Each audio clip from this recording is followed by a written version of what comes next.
शिवोहम। गुरुदेव शिवम। प्रणाम गुरुदेव। गुरुदेव प्रणस्वार। श्री गुरुचरणों में सबका दंडवत प्रणाम। शिवोहम। कोटि कोटि प्रणाम स्वामी जी, आपके शिक्षण में। शिवोहम।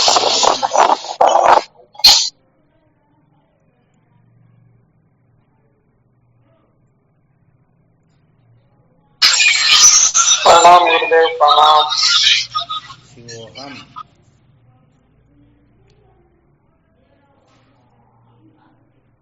क्या विषय चल रहा था अपना?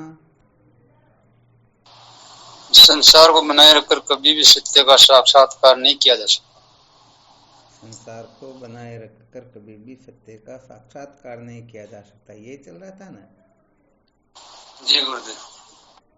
क्या सुना रहे थे इसके अंतर्गत?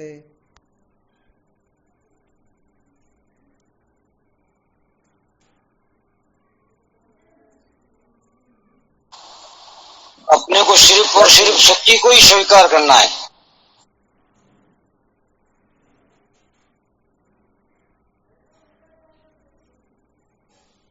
केवल और केवल मात्र सत्य को ही स्वीकार करना है, अर्थात सत्य को ही महत्व देना है, क्योंकि सत्य से श्रेष्ठ और कुछ वस्तु होती ही नहीं। यही चर्चा चल रही थी ना? हमारा जी।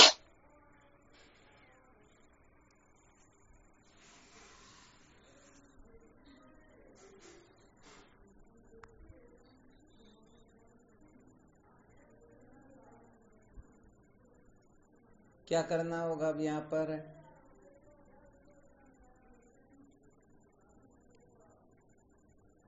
केवल मात्र सत्य को महत्व देंगे, सत्य को जानेंगे नहीं।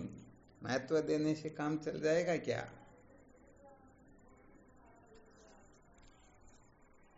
नहीं चलेगा गुरुदेव। महत्व संत शास्त्रों की जो प्रक्रिया होती है ना, तरीका जो होता है वह इसी प्रकार का होता है।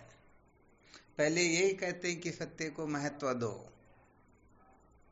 परंतु जब कोई सत्य को महत्व दे देता है तो फिर बता दिया जाता है कि महत्व देने से ही काम नहीं चलेगा। सत्य को जाने बिना कभी भी दुखों का अंत होता ही नहीं। ये क्या तरीका हुआ भाई? ऐसा क्यों कहते, क्या कारण है?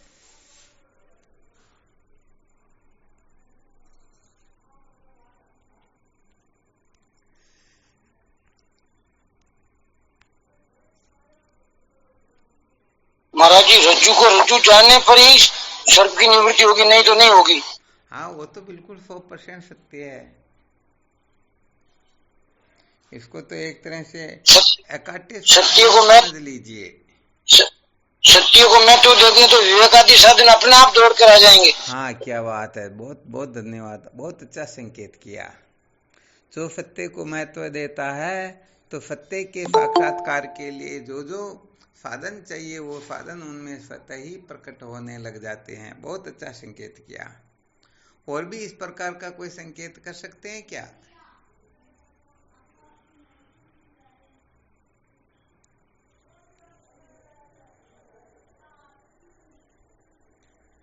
वैसे देखा जाए तो जीवन में सबसे पहले सत्य को महत्व देना, जिसके जीवन का प्रधान अंग बन जाता है तो निश्चित रूप से वह कहीं पर भी अटकेगा नहीं। निश्चित रूप से वह सत्य को महत्व देने के कारण जो असत पदार्थ है उनमें से उनकी आस्था धीरे धीरे निवृत्त होने लगेगी, धीरे धीरे शांत होने लगेगी या नहीं होने लगेगी? वो तो होगा ही। हाँ, बिल्कुल होगा वो तो। यहाँ पर सत्य को महत्व देने से एक ये भी संकेत निकलता है। और भी कोई ऐसे संकेत निकलते हो तो जिन साधकों के हृदय में कुछ विचार उदय हो रहे हैं तो उनको हाँ प्रकट करे, ताकि उन पर भी थोड़ा मंथन विचार आदि किया जा सके।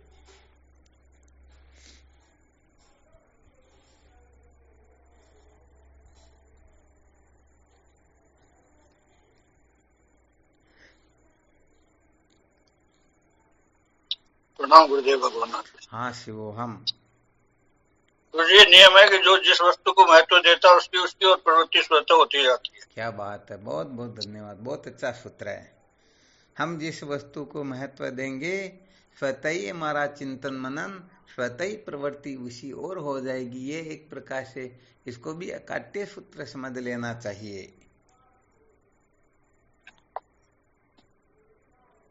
क्योंकि हम जिसको महत्व देते हैं बस उसी का बारंबार चिंतन चलता है। व्यवहार में भी देख सकते हैं इस सूत्र को। तो जिसको भी हम महत्व देते उन्हीं की सदा सर्वदा याद आती रहती है ना। जिनको महत्व नहीं देते उनका चिंतन भी नहीं होता। वो जब सामने आ जाते हैं ना तब अरे ये आए हुए हैं ऐसा लगता है। और कभी कभी तो महत्व बुद्धि इतनी होती है कि कोई सामने आ भी जाए फिर भी ध्यान ही नहीं रहता है। जी गुरुदेव। हाँ, बहुत धन्यवाद। ऐसे ही कोई सूत्र और बताना चाहे तो।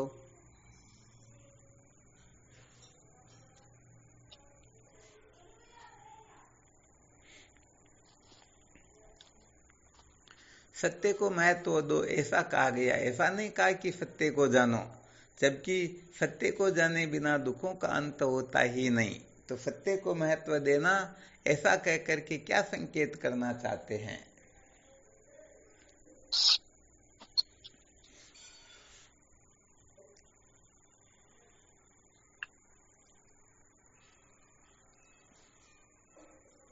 जो संसार सत्य को महत्व देता है वो संसार को बनाए रखना नहीं चाहता है। क्या बात, क्योंकि बहुत सत्य धन्यवाद, बहुत अच्छा सूत्र बता दिया।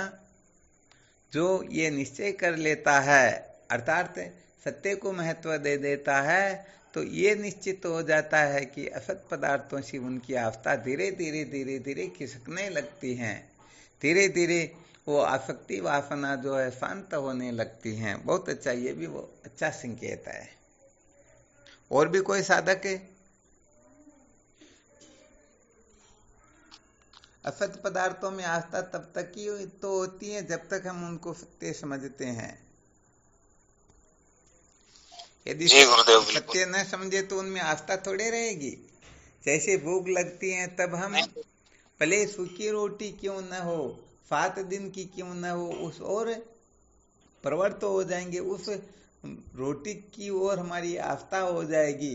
परंतु चित्र के ऊपर गुलाब जामुन या अनेक प्रकार के व्यंजनों के जो चित्र बने हुए होते हैं, बताओ उनकी ओर आस्था होती है क्या? नहीं होती। हाँ, वहां पर रसमलाई हो चाहे गुलाब जामुन हो। आ गया समझ में? हाँ, प्रवृत्ति होती ही नहीं। तो ऐसे ही जब हम महत्व सत्य को दे देते हैं और ये बात श्रुति संत शास्त्रों की कृपा से अच्छी तरह से समझ में आ जाए कि ये संसार जो है सचमुच में सत्य नहीं है, ये तो असत्य है, ये तो सत्य प्रतीत तो होता है परंतु सचमुच में सत्य है नहीं। तो संसार के पदार्थ व संसार के प्रति जो अपनी आस्था बैठी हुई है वह अनास्था में बदलेगी या नहीं बदलेगी?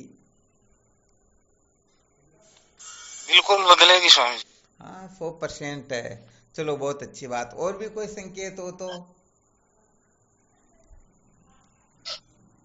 जैसे स्वामी जी सत्य को महत्व दे देता है, उनकी कर्म धन भोग के प्रति आस्था धीरे धीरे तो ये सब संसार के अंतर्गत आ गए ना। एक ही सूत्र से सारा काम हो गया। वरना संसार कहते किसको? कर्म धन भोग को ही तो संसार कहते हैं। जिनकी सचमुच में सत्य के प्रति आस्था हो जाती है तो संसार से उनकी अनास्था हो जाती है। संसार किसको कहते हैं? शरीर को, इंद्रिय को, प्राण को, मन को, बुद्धि को। कर्म धन भोग तो स्वतः आ ही गया है। तो जो कर्म धन भोग को महत्व देते हैं तो समझना चाहिए वह संसार को महत्व दे रहे हैं, और कर्म धन भोग को महत्व नहीं दे रहे हैं तो समझना चाहिए कि वह सत्य को महत्व दे रहे हैं। बिल्कुल क्लियर ना? जी गुरुदेव, बिल्कुल। और भी कोई साधक है? हाँ, एक एक सूत्र तो सबको बताना ही चाहिए क्योंकि अपने को कुछ न कुछ तो अनुभव होता ही होता है।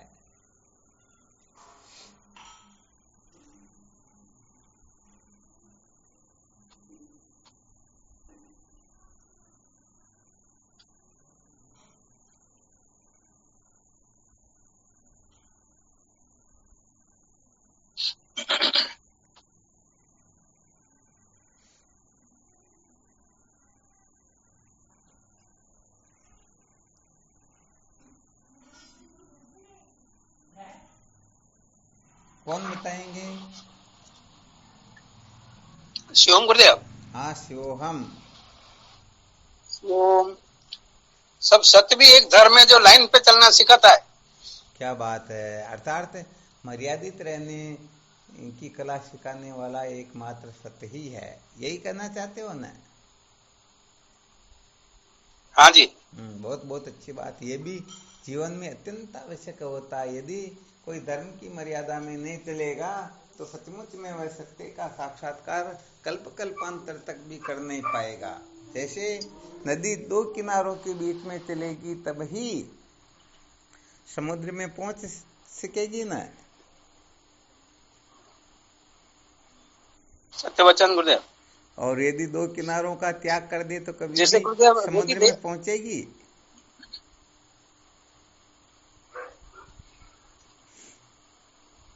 फिर तो नहीं पहुंचेगी। हाँ, वो सारा का सारा जल समुद्र से ही आया हुआ है। और जो वस्तु जहां से आती वहां जाने के लिए ही 24 घंटे लालायित रहती है। ये व्यवहार में भी देख सकते हैं। हम अपने घर को छोड़ करके कहीं बाजार जाते हैं या किसी दूसरे तीसरे गांव जाते हैं तो वहां जितना प्रयोजन होता है उतना करके तुरंत अपने घर लौटने की इच्छा करते या नहीं करते? परंतु यहाँ पर गड़बड़ ये हो जाती है करते कि हैं। सचमुच में अपना जो घर होता है उसको हम अपना घर नहीं समझते हैं। इस शरीर के घर को घर समझ लेते हैं, इसीलिए यहीं अटक जाते हैं और जन्म मृत्यु की श्रृंखला में भटकते ही रहते हैं। तो केवल मात्र हम इस घर को छोड़ करके महाराज जी शरीर के धर्म को अपना धर्म समझ लेता है। हाँ बस ये नहीं, अभी तो थोड़ा और नीचे की कक्षा का बता रहे हैं कि जैसे समझो आप पुनाना में रहते हो तो अपना जो घर है उस घर को छोड़ करके आश्रम पर आओ तो भी 1-2 दिन 3 दिन रह करके फिर नहीं भाई मुझे मेरे घर जाना है, तो हम अपना असली घर वही तो समझ रहे हैं। इसी प्रकार बिल्कुल महाराज सत्यता है। इसी प्रकार से कोई विदेश भी क्यों न जाए, 3 वर्ष रह करके फिर वो अंत में आता तो कहां पर आता?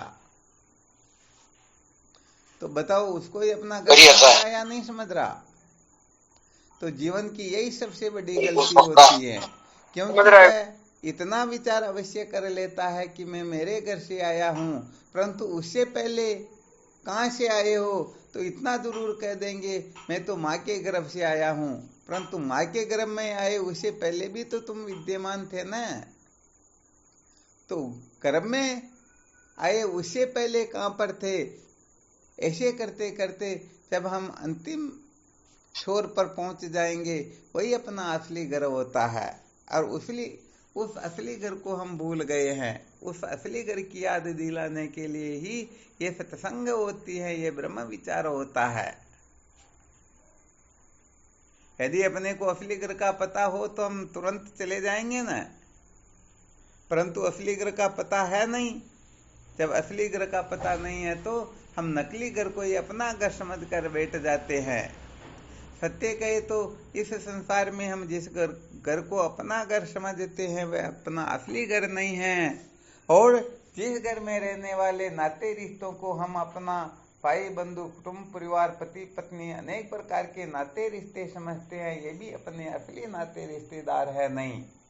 ये तो जैसे मेले में मिलन होता है, थोड़ी देर के लिए मिलना होता है। जैसे बस में एक सीट पर 2 बैठ जाते हैं, थोड़ी देर के लिए दोस्ती हो जाती है, परंतु जब अपनी अपनी मंजिल आती है तो अपनी अपनी मंजिल पर उतर जाते हैं।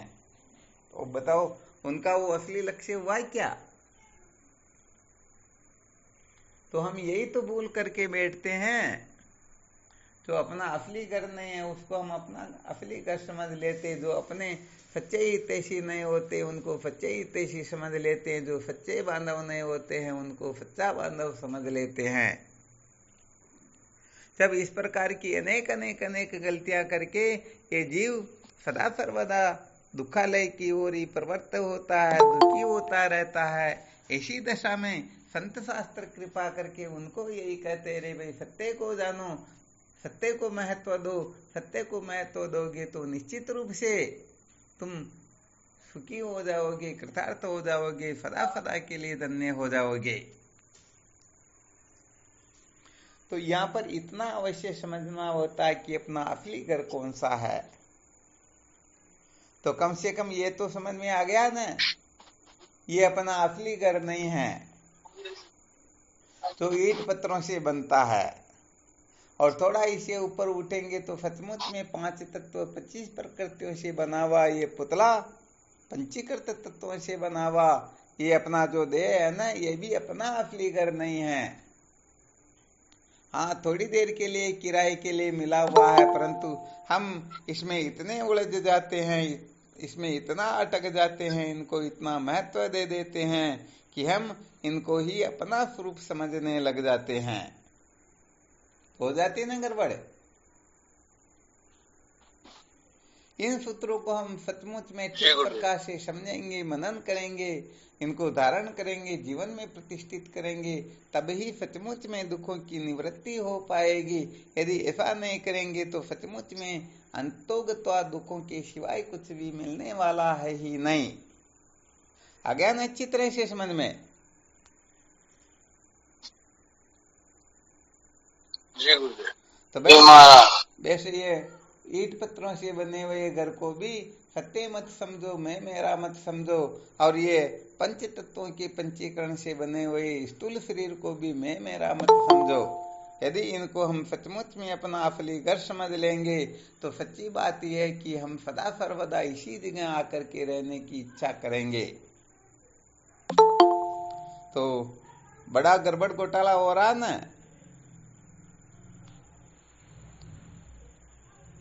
हाँ, इन रहस्य को यदि कोई सचमुच में अच्छी तरह से समझ जाए ना, तो इस संसार में ऐसी कोई शक्ति नहीं है जो उसे दुखी कर सके। क्योंकि जब हम नकली घर में जाते हैं तो थपेड़े ही तो लगते हैं। अपने असली घर में कोई दिक्कत हो सकती है क्या? जैसे घर के बाहर लिख दिया जाता है कि भीतर प्रवेश करना सख्त मना है, तो ये नियम मेहमानों के लिए दूसरे लोगों के लिए लागू होता है या उस मकान के मालिक के प्रति भी लागू होता है?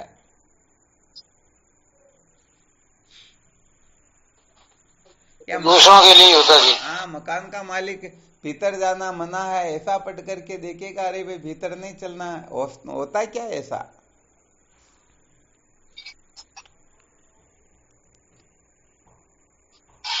नहीं जी। क्यों नहीं होता?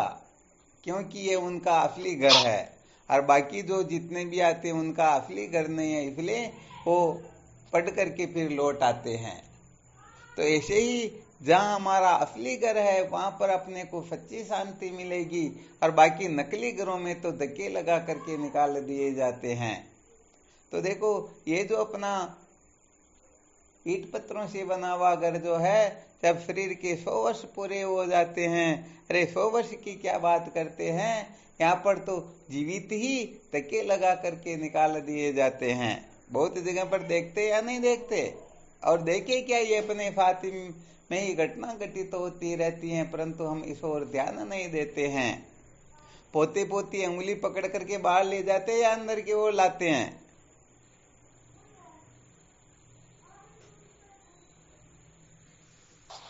बाहर की ओर।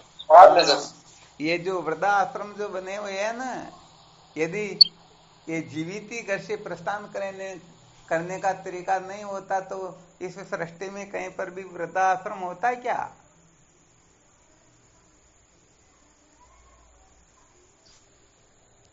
नहीं होता गुरुदेव। हाँ, होता ही नहीं। और वृद्धाश्रम बना करके लोगों ने ऐसा ठान ही लिया कि भाई इनको जीते जी यहाँ नहीं रहने देना, यहाँ से तो इनको निकालना ही निकालना है। तो समझो एक प्रकार से जब वृद्ध आश्रम बन गए तो निश्चित रूप से वहां पर पहुंचने के लिए भी लोगों को तैयार कर दिया जाएगा। तैयार नहीं होंगे तो धक्के लगा करके निकाल दिए जाएंगे। तो वैसे देखा जाए तो ये एक प्रकार से पाश्चात्य संस्कृति का ही अंतानुकरण है। भारत जैसे देश में जो अध्यात्म का क्षेत्र है, ऐसी जगह पर वृद्ध आश्रम बनना तो बहुत बड़ी शर्म की बात होती है।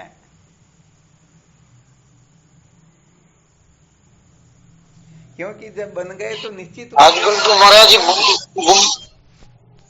क्या हुआ?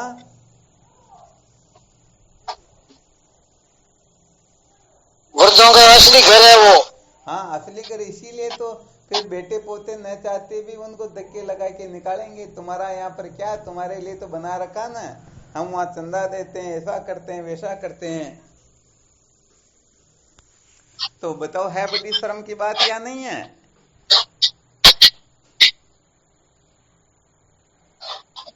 बिल्कुल बड़ी शर्म की बात है महाराज जी। जब तक उसमें काम करने की शक्ति है तो अपने घर में वो आराम कर नहीं सकता अरे है, और आराम करने की जब जरूरत होगी तो उसको आराम करने नहीं दिया जाएगा। हाँ, धक्के लगा के निकाल दिया जाएगा, ये बिल्कुल पक्की बात है। और समय बहुत जल्दी चेंज हो रहा, बहुत जल्दी पाश्चात्य संस्कृति का बोलबाला होने वाला है। इसलिए ये तो अभी कहीं कहीं देखने को मिलते, फिर छोटे छोटे गांव में भी वृद्धाश्रम बनने लग जाएंगे।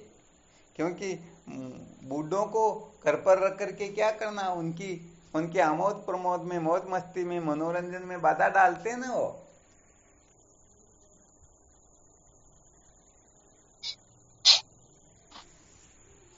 तो भाई, ये जिस घर को हम मैं मेरा समझ कर बैठे हैं, इस घर से तो धक्का लगा करके निकाल दिया जाता है।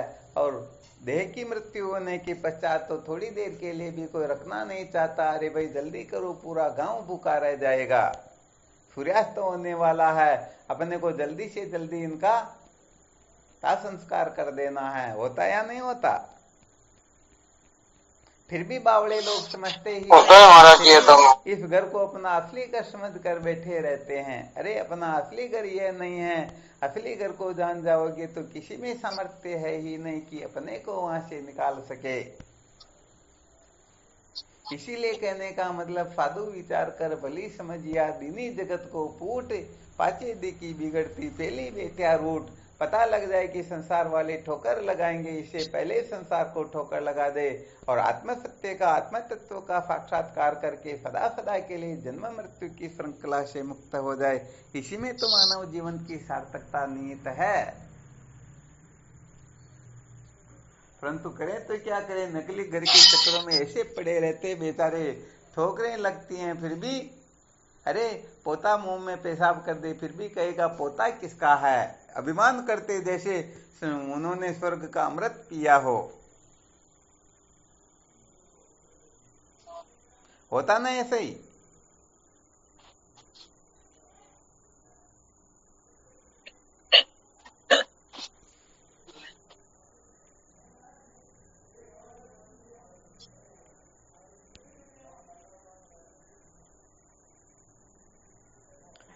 चलो ठीक, और भी कोई सूत्र बताओ कि सत्य को महत्व दो, ऐसा जब संत महापुरुष कहते हैं, इसके पीछे और क्या रहस्य हो सकता है? बहुत सारे सूत्र तो आप लोगों ने बताए, बड़े गजब के बताए। और भी कोई सूत्र किसी के ध्यान में आ रहा हो तो थोड़ा विवेचन करे ताकि पता चले किनकी बुद्धि कितनी काम करती है।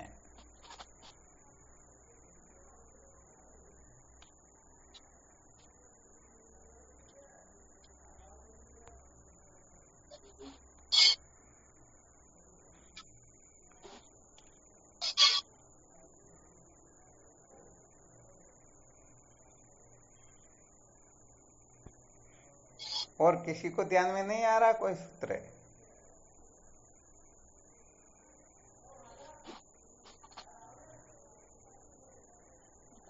सत्य को महत्व देने पर ही द्वैतपना मिटता है।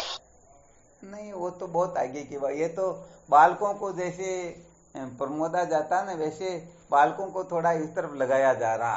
अभी तो बहुत आगे की बातें हो तो।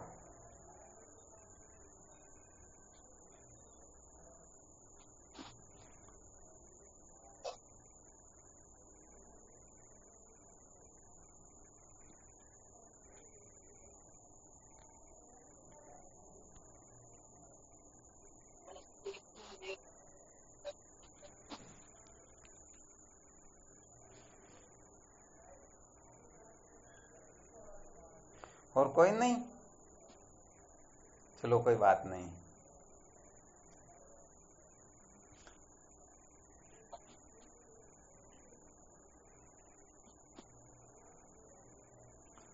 क्या होता है कि जीव मात्र जो है अनादि काल से शब्द स्पर्श रूप रस गंध अर्थात संसार की ओर ऐसे प्रवृत्त हुए रहते हैं कि इनको चाहे कितना भी उपदेश करो, परंतु समझो ये कान में तेल डाले हुए रहते हैं। कान में तेल डालने का मतलब समझ में आया क्या?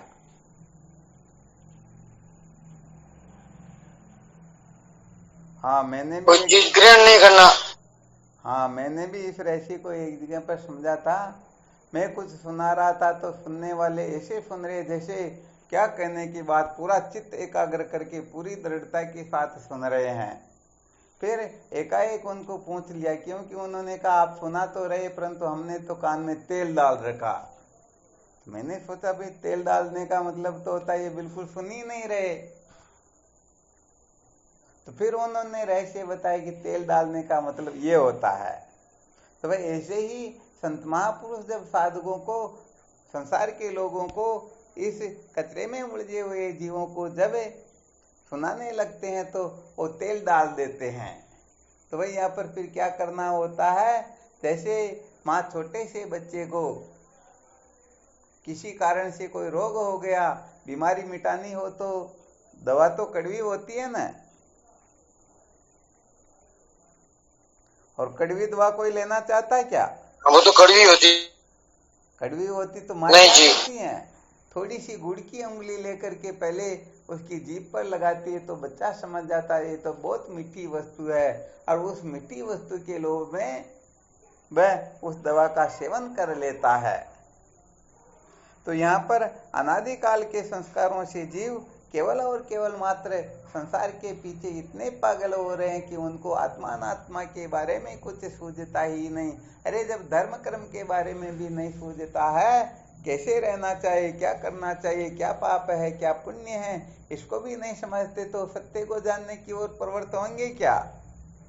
और यदि उनको एकाएक कह दिया जाए तो कहेंगे रे सत्य को जानना तो सन्यासियों का काम है, ऐसे लोगों का काम है, वैसे लोगों का काम, हम तो इतनी योग्यता रखते ही नहीं, इसलिए सत्य को हम जान नहीं सकते हैं। तो सुन करके भी फिर जानने की ओर प्रवृत्त नहीं होंगे। अब उनको समझो गुड़जीवा न्याय से केवल संकेत कर दिया, अरे भाई तुम सत्य को महत्व दिया करो, तुम्हारे बहुत सारे दुखों की निवृत्ति हो जाएगी, जीवन सार्थक हो जाएगा, पछताना नहीं होगा, रोना नहीं होगा, भटकना नहीं होगा, ऐसे कुछ सूत्र बताएं तो जानने के लिए तो एकाएक मना कर देंगे, परंतु सत्य को महत्व देने के लिए कहे तो वो जितने अंशों में महत्व दे पाते उतना तो देंगे ना।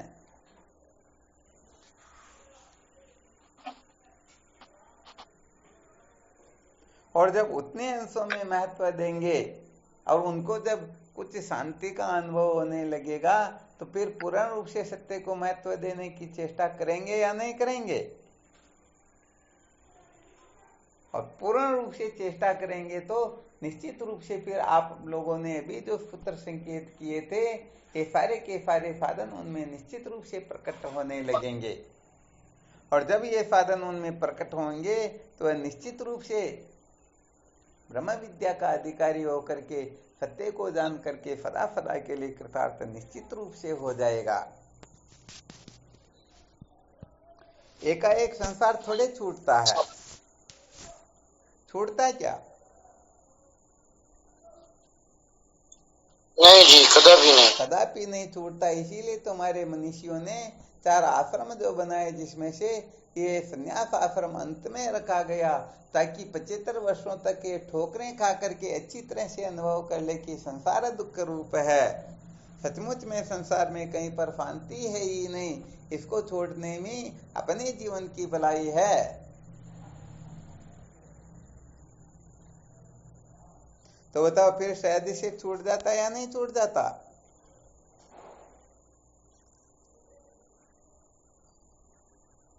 छूटेगा ही। और यदि पहले ही इनको ब्रह्मचर्य आश्रम को ब्रह्मचर्य आश्रम न रख करके संन्यास आश्रम रख देते तो बताओ कोई छोड़ पाता है क्या?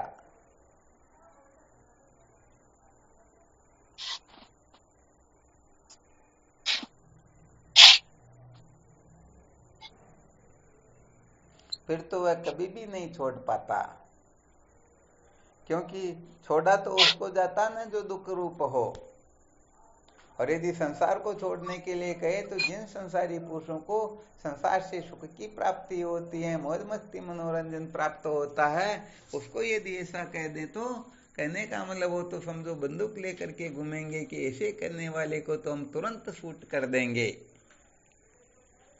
होता नहीं होता ऐसा? होता है महाराज। हाँ, इसलिए अच्छी तरह से जब हम ये निर्णय ले लेते हैं, अच्छी तरह से अनुभव हो जाता है, अच्छी तरह से खूब ठोकरें खा लेते हैं ना, तब सचमुच में संत महापुरुषों की प्रति प्रवृत्ति होती है, सत्संग को महत्व देते हैं, त्याग वैरागी जीवन में प्रतिष्ठित होने लगता है। वरना जब तक मौज मस्ती मनोरंजन में उलझे रहते हैं तब तक सत्संग की ओर चित्तवृत्ति लगती ही नहीं। लगती है क्या? अरे जिनको संसार में मजा आ रहा वो संसार का त्याग क्यों करेगा भला?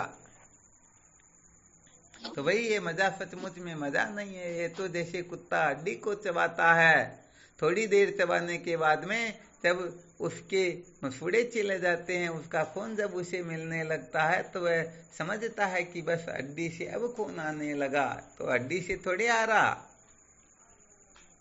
तो हम भी उस नासमझ कुत्ते की समान मूर्खता करते हैं। शब्द स्पर्श रूप रसगंध, इनसे हमने अपने को मजा आ रहा है, आनंद आ रहा है, मौज मस्ती मनोरंजन हो रहा, परंतु सचमुच में जब उसे पता चलता है कि मैंने इस दुर्लभ मानव जीवन को, जिस समय के लिए जिसकी कोई कीमत नहीं लगा सकता, ऐसे समय को हमने व्यर्थ विषय भोगों में मौज मस्ती मनोरंजन में बर्बाद कर दिया, तब उसे रोने पछताने के सिवाय कुछ भी मिलता ही नहीं।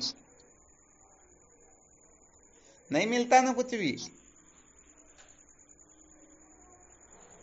मिलने को क्या है, यहाँ कुछ नहीं मिलने वाला। हाँ, बस यही बात है कि जब तक साधक ठीक प्रकार से विरक्त नहीं होता है तब तक सचमुच में ब्रह्म विद्या की ओर प्रवृत्ति होती ही नहीं। बस इसीलिए अपना जो सत्संग का मूल सूत्र है, संसार को बनाए रखकर कभी भी सत्य का साक्षात्कार नहीं किया जा सकता। तो ये 3 वर्ष हो गए, यही सूत्र जो अपना चल रहा है ना, सत्य को जाने बिना दुखों का अंत नहीं होता, संसार को बनाए रखकर सत्य का साक्षात्कार नहीं किया जा सकता। तो बस इसीलिए विवेचना की जाती है कि कोई शूरवीर साधक यदि सचमुच में इस जगह खरा उतर जाएगा तो निश्चित रूप से वह श्रोत्रिय ब्रह्मनिष्ठ महात्माओं की खोज करेगा और उनके चरण कमलों में अपने आप को समर्पित करके अहम ब्रह्मास्मि इस प्रकार का दृढ़ निश्चय करके सदा सदा के लिए जन्म मृत्यु की श्रृंखला से मुक्त हो जाएगा। तो ये सारे के सारे सूत्र जो पहले अपना विषय चला था, पामर विषय जिज्ञासु ज्ञानी, इसमें से केवल और केवल मात्र जिज्ञासु ही ब्रह्म विद्या का अधिकारी होता है, ब्रह्म विचार उसी के हृदय में होता है। अतः जो सचमुच में जिज्ञासु के लक्षणों से युक्त होगा, जिसमें जिज्ञासा के लक्षण प्रकट हो जाएंगे, वह सत्य को निश्चित रूप से जान सकेगा। उसके लिए तो कुछ असंभव होता ही नहीं।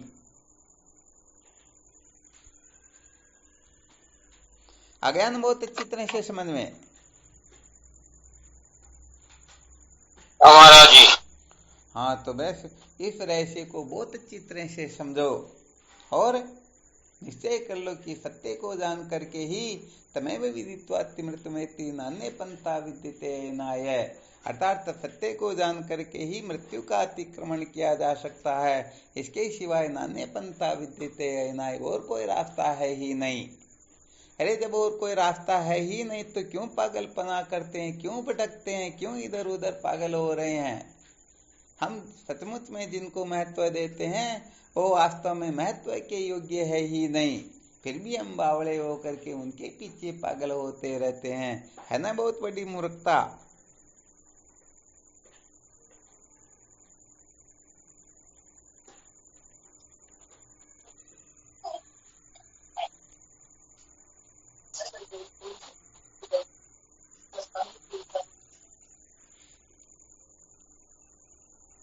तो बस इतना ही संकेत करना चाहते हैं, केवल और केवल मात्र हमें सत्य का जिज्ञासु होना है। अपने जीवन में सत्य के सिवाय, सत्य से बढ़कर के कोई महत्वपूर्ण वस्तु रहे ही नहीं।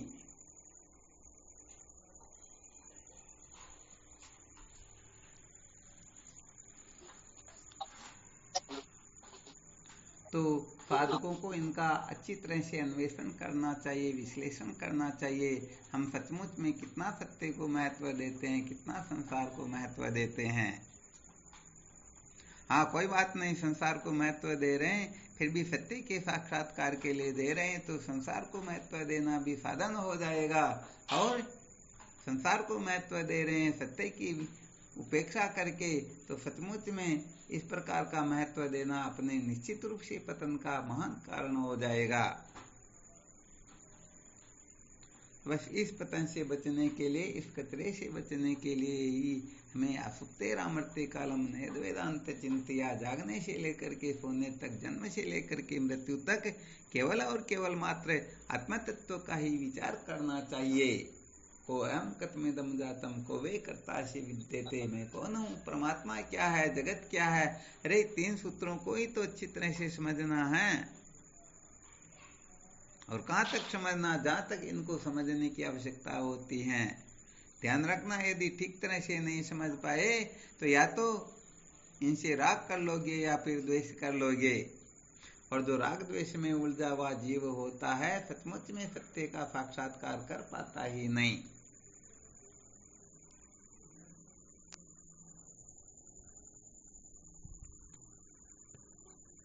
अब है तो इतना स्पष्ट भाई, अब तो आप लोगों की मर्जी। घोड़ा और गधा दोनों ही बंधा हुआ है। घोड़े पर बैठ करके निकलो, चाहे गधे पर बैठ करके। हाँ, कोई किसी के लिए कुछ करने वाला है नहीं, हम स्वयं ही। भगवान शंकराचार्य जी महाराज लिखते हैं ना विवेक चूड़ामणि में, ये विद्या का जो बंधन होता है ना, कल्पकल्पांतरों के अंतर्गत भी अपने सिवाय इस बंधन को खोलने वाला कोई होता ही नहीं। इसलिए अपने को पुरुषार्थ करना होगा। और जो स्वयं पुरुषार्थ करेंगे निश्चित रूप से, हाँ, मानव जीवन जीवस्य तत्व जिज्ञासा, तत्व जिज्ञासे भूयो न दुखम, बिना तत्व जिज्ञासा के दुखों का अंत होता ही नहीं। और मानव जीवन का यही तो सार है, जीवस्य तत्व जिज्ञासा।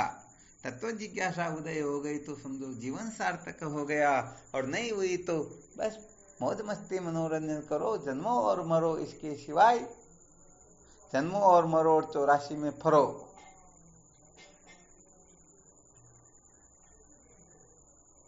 तो बस इन सूत्रों को बहुत अच्छी तरह से पकड़ो, इनको अच्छी तरह से समझो।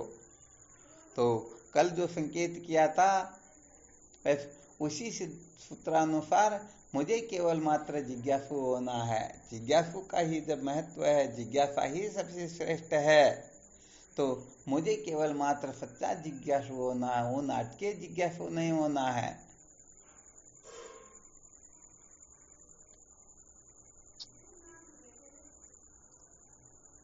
और जो सचमुच में जिज्ञासु हो जाएंगे, निश्चित रूप से विद्या के बंधन से मुक्ति प्राप्त कर लेंगे।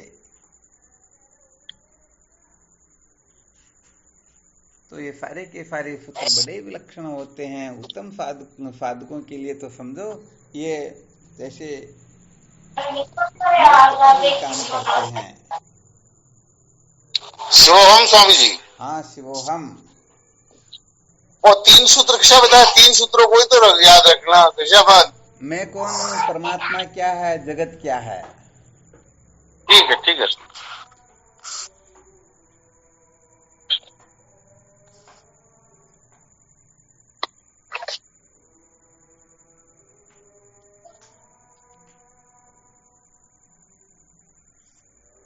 चलो ठीक, फिर करो चिंतन मनन, कल फिर विचार करेंगे।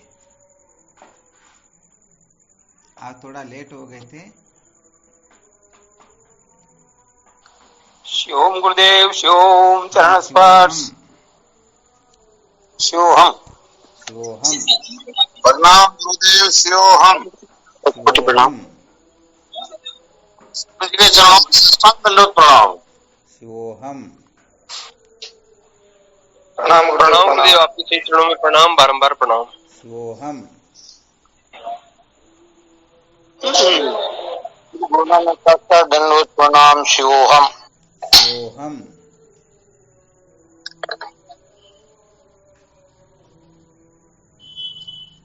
के चरणों में कोट कोट कोट शिवोहम।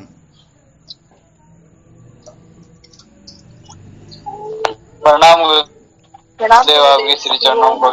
शिवोहम। राम गुरुदेव शिवोहम। शिवोहम।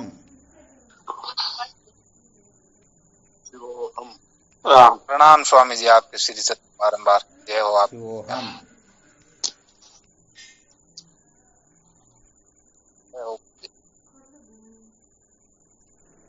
प्रणाम स्वामी जी, आपके श्री चरणों में कोटि कोटि प्रणाम। शिवोहम। प्रणाम स्वामी जी, आपके श्री चरणों में शिवोहम। शिवोहम।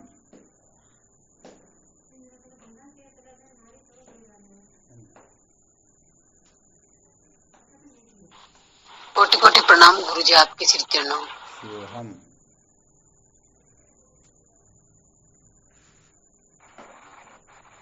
स्वामी को साष्टांग दंडवत प्रणाम। शिवोहम।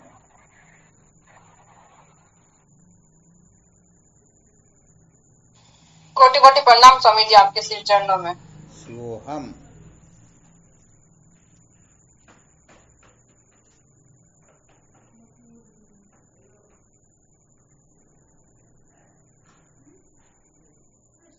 प्रणाम गुरुदेव। शिवोहम। हमारा सतगुरु रे कोटि कोटि प्रणाम बाबू जी शिवोहम। शिवोहम।